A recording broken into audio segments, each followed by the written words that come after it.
I wanted to start off just a quick tip for success. And I was trying to think about this since it is my last training of the year. And what kind of tip is the right one for the end? And I want to go back to the one tip that I give to everybody who asks me. It doesn't matter whether it's on the professional, personal side. The number one tip is buy and read annually the 7 Habits for Highly Effective People. And I highly recommend, my tip for today is get that on audio and listen to it over the next 2-3 weeks. It is the most important business book in my mind anywhere, and it certainly is the most important business book to me. I read it every single year. I've been reading it and signing it every year I read. And the first time I signed this was in 1997, when I was working for the Secretary of the Army. This book had come out, and all the officers and everybody was really talking about how great it is. But so anyways, this book came out, but I highly recommend you buy seven Habits for Highly Effective People and listen to the audio, because the stories really pull you in, and it really helps you understand these professional and personal habits that will help in the 2025 success. So, okay, I see people from LinkedIn coming over here. We're going to get started. I'm going to go even at a faster fire hose pace. One thing I've done over the last 3 years is 600 trainings. When I was looking back at this, right, 600 live trainings in the last 3 years around federal sales. And I've done thousands since 2018 when I started the GovCon Chamber. To say that I care about your success is an understatement. I very much care about it. I've invested my own money since 2018 in this whole idea of improving the small business success factor and building a community of small businesses who are going to support each other. And I'm really excited that we have been doing that.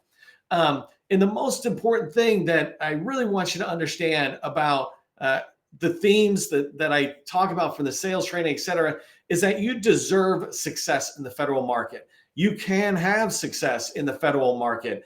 You can reach the goals you set. The thing I need you to do, though, is to recognize that you deserve success. You need to recognize that you deserve success and acknowledge that you are ready for that success. I talk about this a lot, that there's a difference between talent and skill, right? And success is around a skill. I can teach you the skills. I come back over and over and over again, bringing the skills, bringing the energy to you. But you've got to believe that you deserve the success that's out there. And if you believe it, then it's going to happen to you. And that's going to drive into today's topic. If you've been here for many of my trainings before, I always share slides. Today, the last slide of last training of 2024, I thought I'd go without slides. And I really just go into talking me to you, right? And giving you tips on how you can win federal contracts in 2025. These are the same things I share with my customers, right? We have a BD workshop. We've got other customers. And this is what I share with them on how you can win more federal contracts in 2025. You just need to begin to look at it. If you don't know who I am, by the way, my name is Neil McDonnell. I am the president of the GovCon Chamber of Commerce. I'm co-founder and CEO of GovCon in a Box. And I want to welcome you to my federal sales training, where I teach success tips in the federal market. I spent 20 years as a small business government contractor. I've done what you're doing. And since 2018, I've been teaching people like you that government contracting is not a secret. It's just a process. Going into 2025, I'm actually going to start another company on the side called 𝗟𝗟𝗄𝗃 Co. And this company, I'm going to show you exactly me following the very steps that I teach. Not me helping somebody else have success, but I will teach you through me doing it, showing you that this is how I can start a company in January 1st, 2025. And by the end of 2025, be at $1 million revenue, right? That's doable. If you've got something the government wants to buy, that's doable. But I want to show you how to do it. And that's going to be in IT professional services. And so come along for that journey, because that's going to be a lot of how I train people. I'm like, look, I'm doing this. Now I'm doing it, right? And then you go do it. Make sure you subscribe to our newsletter, the Government Contracting Success newsletter. That's where I'll put out a lot of great information going forward into 2025. You can find a ton of good content from the past. The other thing is make sure you're letting people know that you're open to connecting. I have almost 36,000 connections, and my connections are constantly growing in the GovCon market. I've been in the GovCon market 30 years, right? And they're constantly growing. I want you to have access to that network, and so I try to create events, but you can build your own network right here in this training. There's people, I'm looking at Lori here offering to connect and, hey, let me know if I can help. You know, all these different people are out there willing to connect with you. Be open to connecting with them as well, and you're going to have a lot of success. Okay, I got, 18 minutes to get 5 hours worth of content shoved right into it. These are my tips from a very high level of what I want you to be doing and thinking about when you go into 2025. If you do what I'm about to tell you and take some notes, right? And come back and watch this if you have to, but take some notes on this. The first thing I want you to do is take a good look at 2025 or 2024. First question, did you hit the revenue goals that you set? When you really think about this, did you actually set revenue goals, or did you just work hard all year, but you never actually had a goal that you were driving towards? And if you had a goal, did you hit that goal in 2024? Right? Revenue is the lifeblood of a company. We can do all sorts of good work out there, but we all need to be making revenue in order to do whatever good we want to do. And so it's our responsibility to make sure we're driving towards revenue and that we've got a specific goal. If we don't have a goal, then it's just like a dream and you're never going to get it. And so the second question around revenue is, what is your 2025 revenue goal? You should already know this. And if you don't know this, you should do it right this second. What was 24's revenue goal? What are you planning on 2024 ending up? 100,000, $1 million? Are you a $10 million company? You think you're going to end right about 8.5 or something, right? Whatever that number is, make a realistic goal for 2025. Don't overcomplicate this. If you're in the 5+ million, then a 20% growth is a really good goal. You can be aggressive if you want to. You have to know your own company. If you're smaller, just getting started, maybe your revenue goal is 100,000, 200,000. I'm starting that new 𝗟𝗄𝗆 company to show everybody how I can do it myself again, right? But I'm setting $1 million goal. That's realistic for me because I got 30 years of experience. Even though my new company will be brand new, I know what to do. I know the process. I'm very good at this. And so I'm going to show it. Well, I could set a bigger goal, right? But you make sure your goal is realistic. First step, determine the 2025 revenue goal because it leads to everything else that goes forward. The revenue goal, when you look at 2024 and you say, did I hit the goals that I want? The important thing to do as you get ready to plan for 2025 and you want that success in 2025 is make sure you reverse engineer the process of where does revenue come from, right? And I want to look back in 24 for a second before I go into 2025. So the first step, by the way, if you haven't seen this, let me share this really quick because this is what I'm going to be talking about today. So this is my, come on.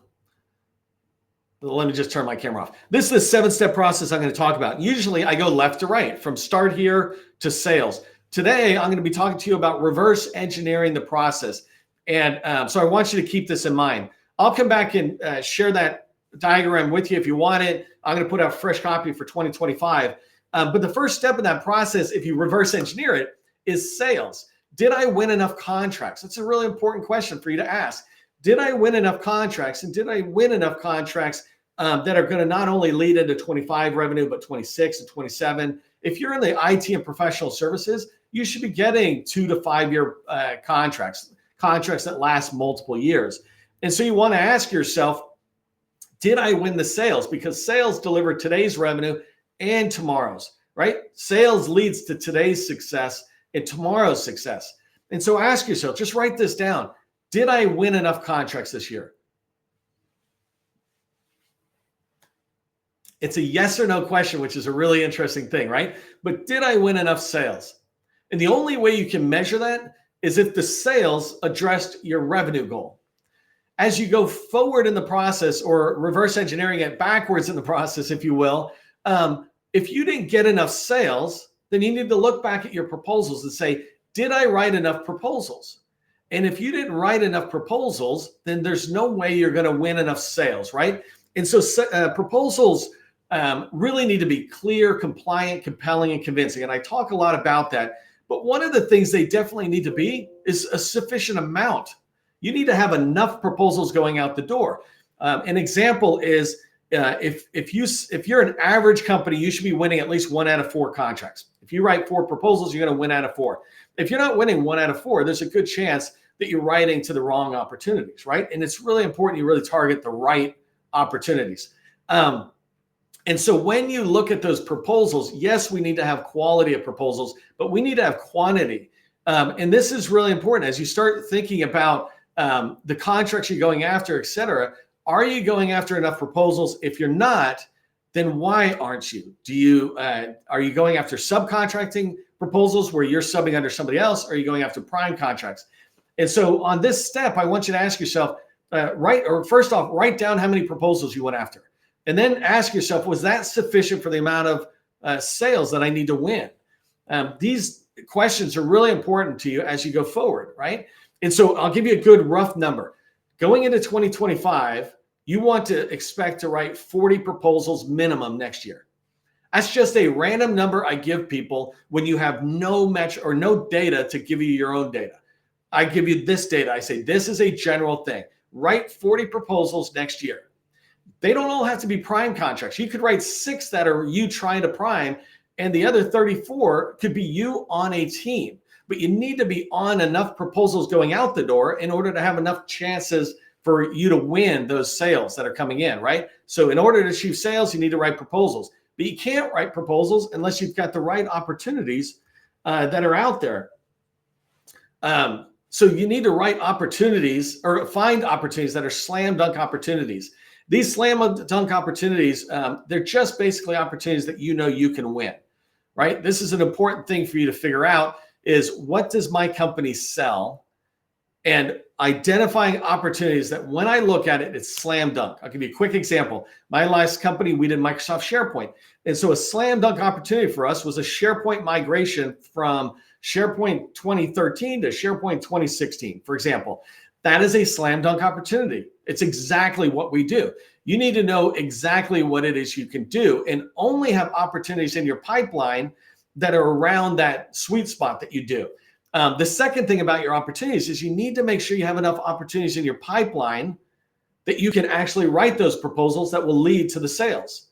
So when I say enough opportunities, if I'm saying you need to write 40 proposals in 2025, then you need to have at least 80 opportunities in your pipeline.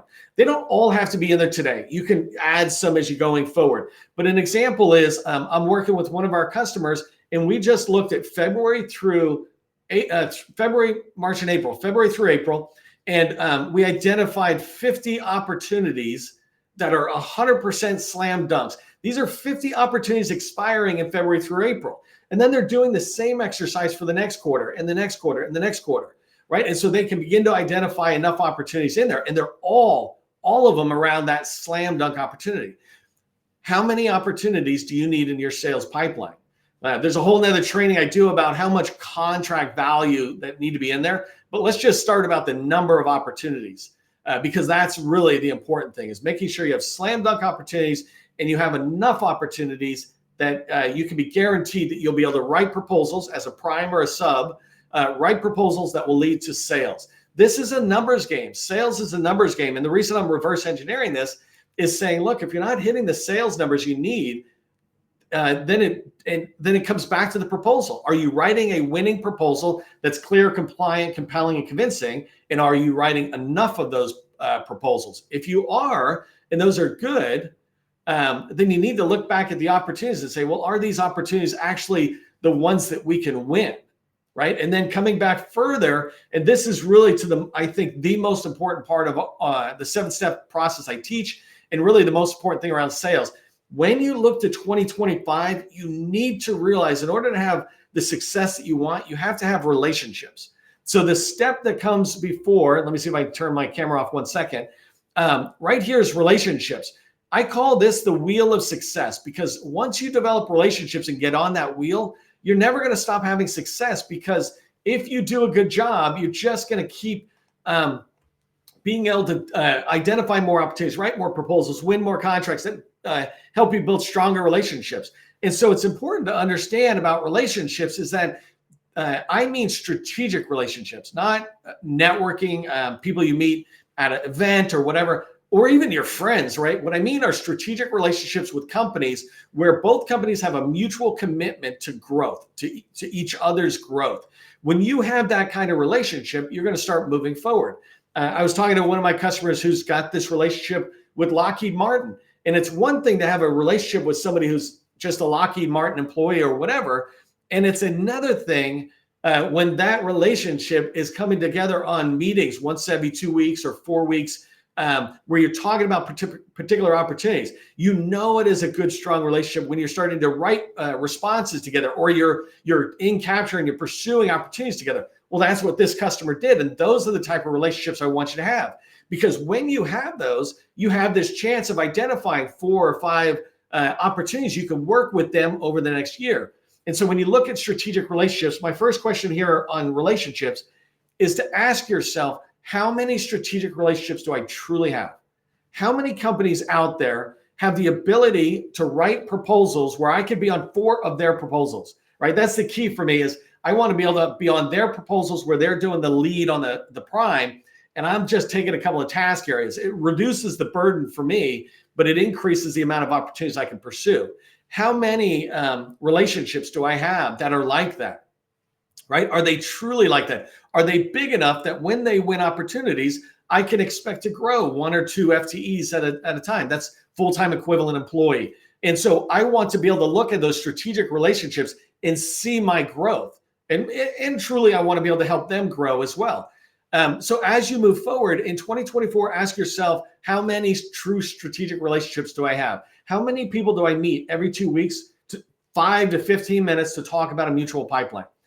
How many do I need going into 2025?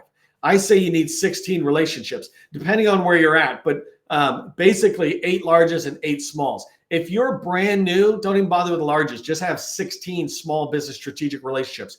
Go watch my previous training. It seems like that's a lot of relationships, but it is so easy to manage when you just put it on a calendar and you meet every 2 weeks and you spend, let's say, 1 hour on that relationship, and then you're really focusing on your pipeline. You're not really focusing on the relationship, and you come back and talk about those opportunities. So strategic relationships, that's that wheel of success that begins with relationships, goes to opportunities, proposals, and sales.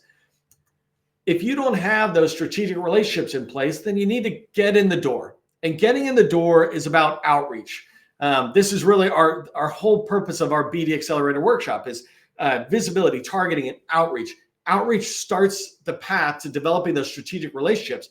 And outreach is where you have the first and second meeting, where you're starting to build that relationship. But it's also where you're making those cold calls. Once you have enough strategic relationships, you don't really need to do the outreach. But if you've asked yourself, do I have 16 strategic relationships? And the answer is no, then you need to do more of this outreach, this cold outreach. And outreach really is just trying to get that first meeting. Hey, it seems like we have a similar complementary services that we offer. Do you mind if we get on a call for 15 minutes and see if it makes sense to work together in 2025? Right? I have a whole way of talking and teaching about how you get in the door, but that's the point, right? Pick up the phone, call somebody, send an email, personalize, and say, hey, I'm interested in talking with you. Are you interested in talking with me? That's outreach. And what I want you to ask yourself is, how many new people do you call every week? Truly think about this for a second. Just pause for 1 second, whatever you're doing, and think to yourself, on average in 2025, how many new people did I call every single week? For a lot of us, that number is like 5, maybe 10. But really, I mean, you think about this. If you called 10 new people every single week, then you would have called 500 people in the last year alone.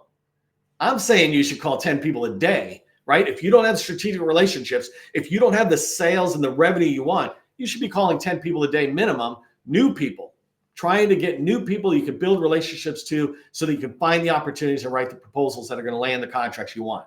And so when you think about 2025, make a commitment that you're going to start doing the outreach necessary to build the relationships. It doesn't take long. You're going to see when I build this new company, 𝗟𝗋𝗄𝗃, I'm going to go out to people I don't know and who I think don't know me, right? You guys might know me and you see me on LinkedIn, but as many people as I know, and I got 36,000 connections, right? As many of those that I have, hardly anybody knows me, because it's such a big market. And so I'm going to go show you how I can go knocking doors, and I want you to do that same thing. Commit at least to 10 a day. So this is outreach. This is getting you in the door, and this is really important. but take a step back. You want to make sure you're targeting, right? And so targeting is two main things. If you're going to do outreach and you're reversing it back, do you know where to do outreach? Are you being reactive or proactive in the networking and the relationships you're building? Reactive is you go to a conference and you talk to anybody who's there, right? That's a distraction, frankly. What you want to do is be proactive. I want to go into the Navy. In fact, I want to go into NAVSEA, Naval Sea Systems Command. Okay, I want to meet agency people. I'm going to build a list of 50 or 100 of federal buyer names, numbers, and emails. I want to find winning partners within NAVSEA. I'm going to go find those winners, the names, numbers, and emails. I'm going to have a targeted list of 200 people before I start doing that outreach. I'm not going to have 5 or 10 names. I'm going to have 200. So then when I'm calling 10 a day, I can start moving forward through those names, and it allows me to get in. The last thing is in the 7-step process is I reverse it all back out. Let me show you this just really quick, right? Reversing it all back. It begins with research. And I put here, seek first to understand, then to be understood by the buyer. And ironically, this is the 7 habits for highly effective people. Remember this, people don't care what you know until they know that you care. Research is just this time where you look at an agency or you look at a program office and you begin to understand what truly is important to them. What challenges are they facing? You can learn this by researching an agency. You're going to learn a lot more when you do outreach and you start having those first meetings, whether it's with teaming partners or agencies, you're going to start learning. And so take the time to do research. If you're trying to get into government contracting, or if you're trying to go from 10 to 15 million, don't just keep looking at opportunities and responding to them, right? Look at the entire sales life cycle there where you're doing research, you're identifying the people and reaching out and having those first meetings so you can build relationships, identify the slam dunk opportunities you can win, and then write winning proposals that will land you the sales. When you do this process, you're going to have the success in 2025. Take a minute, go back and watch this again if you didn't do it, and answer the questions I try to ask as we went along, because this is what I'm doing for my customers who pay me, and I'm telling you for free, do this and you will massively increase your chances for success in 2025. Hey, I like to end on time. This is my last training for 2024. I appreciate you being here with me. I do want you to remember that government contracting, it's not a secret. It's just a process, right? And it's really important that you understand that, because if you understand that it's a process, then you realize that success is a skill. It's not a talent. And you deserve all the success that you want for yourself and for your company next year. I'm here for you. I'm excited to sit there and see you in 2025. I hope you have a great Christmas, a happy New Year, happy Hanukkah. We will talk later.